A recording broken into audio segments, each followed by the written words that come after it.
Shah, thank you very much for joining us. Of course, it's always a pleasure to speak to you here on NewsX World.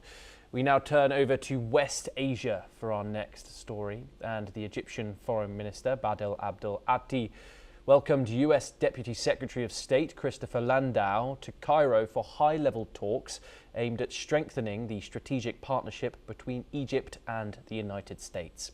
The leaders discussed key regional issues, including Gaza, Sudan and the Horn of Africa.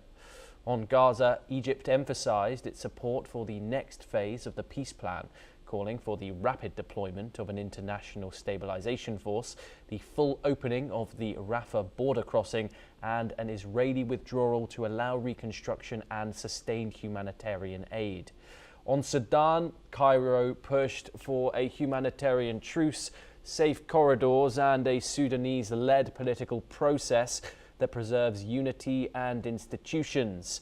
Abdel-Aty also warned that recognizing Somaliland could violate Somalia's sovereignty and destabilize the Horn of Africa.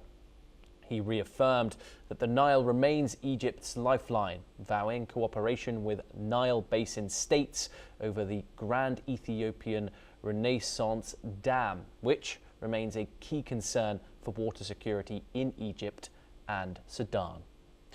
Joining us now is Aaron Lavarco. He's an Israeli journalist joining us live from Netanya in Israel. Thank you very much for joining us here on NewsX World. Of course, it's always a pleasure to have you on the programme. Some key issues there which were essential to these talks between Egypt and the United States.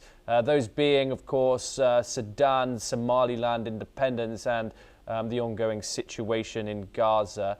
Let's start on Gaza. The Rafah crossing, which is expected to be opened once the last remaining hostage is returned. Do you think that there will be a full opening of the Rafah crossing, especially due to the fact that, of course, there are hundreds and hundreds of aid trucks waiting there, and of course the first phase of the ceasefire deal requires the full and unrestricted access into the Gaza Strip?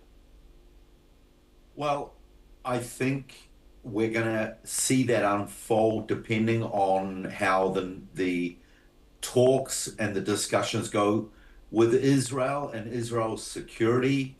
And of course, this is where the Americans are coming into the picture. They are acting as a mediator. Egypt also have their concerns because the Egyptians, they really don't want an influx of Palestinian people coming into their land. So Rafah border opening is very important to them because they're feeling the pressure of the Palestinian people right on their border. There's been criticism. Why don't the Egyptians take them in? Why don't they support them? But that's just a question. I think we're going to see it unfold. But personally, I think it will open. I think there's going to be some American guarantees for security on both ends, and hopefully it will be well for the Palestinian people, and especially those that are suffering the cold of the winter here. So I think this is a great move, and what I've been reading is that there's a good feel factor about the Egypt-US strategic partnership going on. And Aaron, of course, another issue raised, the recognition of Somaliland by Israel and fears that it could destabilize the Horn of Africa. Do you think those fears are warranted? Well, it depends from whose point of view. Somaliland really have been rejected by pretty much all the Muslim nations. And from Israel's perspective, this is a strategic, economic, and security move. Like I said, it depends from whose perspective. Turkey don't like this. Some of the other Muslim nations don't like this, allowing Israel a foot in the door there. I mean, historically, Israel is on the hub of the three main continents, Africa, Europe, and Asia. And we're right on the border with Egypt. So we're not exactly Africa, but we're right on the footstep of Africa already. So I think it really depends. That statement destabilizing the African balance there. It depends whose eyes. For the Muslim nations will not like that at all.